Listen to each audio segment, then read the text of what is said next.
మొత్తం గొడవలకి కారణం భారతీయ జనతా పార్టీ తెలుగుదేశం జనసేనలే అన్నది ఈరోజు మీ ప్రత్యర్థి పార్టీ వైసీపీ నుంచి వస్తున్నటువంటి విమర్శ.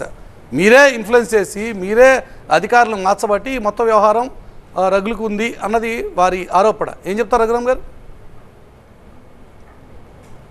సార్ నమస్కారం అందరికీ. మీకు కూడా ఊరి ఊరి మంగళం మీద పడిందంట. అరే మీరు కొట్టుకునే బీజేపీ పేరు జనసేన పేరు ఎందుకు తీస్తారని నాకు అర్థం కాదు. ఇప్పుడు ప్రధాన ప్రతిపక్షము అదేవిధంగా అధికార పార్టీ రెండూ కూడా గత 5 సంవత్సరాల నుంచి టామ్ అండ్ జెర్రీ ఆట ఆడుతున్నాయి. అంటే వీడు కొట్టుకుని అంటే అది ఇంకా దానికన్నా దారుణంగా ఈ దేశంలో ఏ రాష్ట్రంలోనూ లేనటువంటి విధంగా మన ఆంధ్రప్రదేశ్లో ప్రధాన ప్రతిపక్షము అధికార పక్షము రెండూ కూడా గత 5 సంవత్సరాల నుంచి ఆల్మోస్ట్ 10 సంవత్సరాల నుంచి కూడా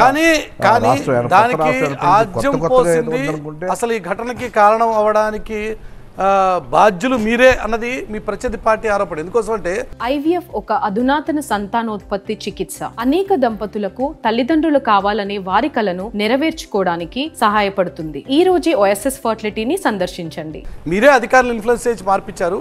ఆ మార్చిన చోటే గొడవలు అయ్యాయి. ఇదంతా కూడా పురంధరేశ్వరి గారు తన ఇన్ఫ్లుయెన్స్ చేసినటువంటి కార్యక్రమాల వల్ల అల్టిమేట్గా చంద్రబాబు నాయుడు గారికి లాభం చేకూర్చడం కోసం, చంద్రబాబు నాయుడు గారు గొడవ పెట్టడం కోసం ఈ కార్యక్రమం చేశారు అన్నది కదా మీ మీద ఆరోపణ కదా? సో చాలా పొరపాటు అండి. భారతీయ జనతా పార్టీ నాయకులను కానీ మా అధ్యక్షురాలను కానీ దీంట్లో లాగడం ఎంతవరకు సమంజసం కాదు. చాలా పొరపాటు. అది మాట్లాడితే మీరు కొట్టుకుంటున్నారు. ఇప్పుడు అధికార పక్షం ప్రతిపక్షం ఏ రాష్ట్రం ఇందా చెప్పాను మీకు, ఏ రాష్ట్రంలోనూ లేని విధంగా మన ఆంధ్రప్రదేశ్లో రాజకీయాలు తయారు చేస్తున్నారు. బాధ్యత ఈ రెండు పార్టీలు వహించాలి. అధికార పక్షం ప్రధాన పాత్ర వహించాల్సి ఉంటుంది, ప్రధాన ప్రతిపక్షం కూడా వహించాల్సి ఉంటుంది. ఎందుకంటే కొత్త రాష్ట్రం ఏర్పడింది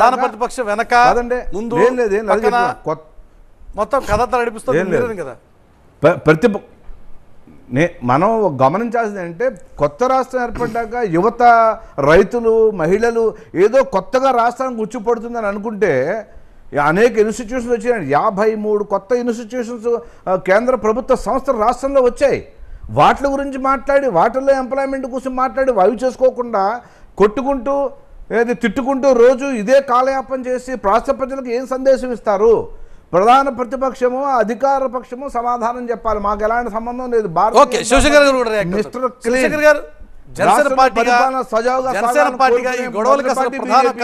ఎవరు అంటే మీరేం చెప్తారు? మురళీకృష్ణ గారు నమస్కారం అండి. చర్చలో పాల్గొంటున్న శిల్పా రవి గారికి, రఘురామ్ గారికి, టీవీ నైన్ ప్రేక్షకులందరికీ నమస్కారాలు. అంటే మురళీకృష్ణ గారు ప్రజాస్వామ్యంలో ఎన్నికలలో హింసని ప్రతి ఒక్కరు ఖండించాలి.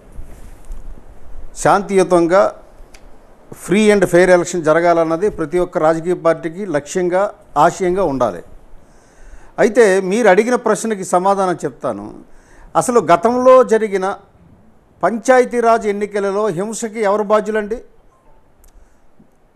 దాని ఆన్సర్ కానీ మనం వెతుక్కుంటే ఇప్పుడు ఈ ఎన్నికల్లో జరిగిన హింసకి వాళ్ళే బాధ్యులు. ఎందుకంటే హింసా ప్రవృత్తి వాళ్ళ అలవాటు. హింస ద్వారా ఆధిపత్యాన్ని వహించాలి, ఆధిపత్యాన్ని చెలాయించాలి, ప్రతిపక్షాలని లేకుండా చేయాలన్నటువంటి ఒక ఆలోచన సరళి ఆ పార్టీ వచ్చినప్పటి నుంచి రాష్ట్రంలో కొనసాగుతుంది. ఇది అందరూ గమనిస్తున్నారు. సో ఎవరు కారకులు అనే దానికి సమాధానము ఆంధ్ర రాష్ట్ర ప్రజలందరిలో ఉంది. దీని కారకులు ఎవరు అని. వాళ్ళు ఏ రోజైతే అధికారం చేపట్టారో ఆ రోజు నుంచి రాజ్య హింస, ప్రైవేటు వ్యక్తుల హింస, అన్ని రకాల హింసలు ఈ ఆంధ్రప్రదేశ్లో కొనసాగుతున్నాయి. దాని తాలూకా పరిణామమే, ఫలితమే ఈ ఎన్నికల తదనంతర హింసకి కారణం మురళీకృష్ణ గారు. ఇందులో అయితే గమనించాల్సిన విషయం ఈ మొత్తం వ్యవహారంలో ఎన్నికల రోజు జరిగినటువంటి హింస కంటే కూడా ఎన్నికల తదనంతరం, ఎన్నికలు అయిపోయిన తర్వాత ప్రజలు సరే ఒక పల్నాడు లాంటి ప్రాంతాల్లో ఆల్రెడీ ఎన్నికల రోజు కూడా జరిగింది. కానీ ఎన్నికల తర్వాత చోటు చేసుకున్నటువంటి హింసకి కారణం ఎవరు? అంటే ఎవరిలో అన్నా కొంత ఓవర్ కాన్ఫిడెన్స్ వల్ల మేమే అధికారంలోకి వస్తున్నాం అనేటువంటి ఫీలింగ్తోనా, లేక వీళ్ళు ఎట్లాగో అధికారంలోకి వచ్చేది లేదు పోయేది లేదు అనేటువంటి ఒక ఫ్రస్ట్రేషన్తోనా ఎందుకు ఈ రకమైన గొడవలు జరిగాయంటే ఏమంటారు? అంటే ఆ గొడవ జరగడానికి ప్రధాన కారణం మురళీకృష్ణ గారు అభద్రతా భావం. నేను అధికారం కోల్పోతున్నాను అన్నటువంటి ఒక అభద్రతా భావము.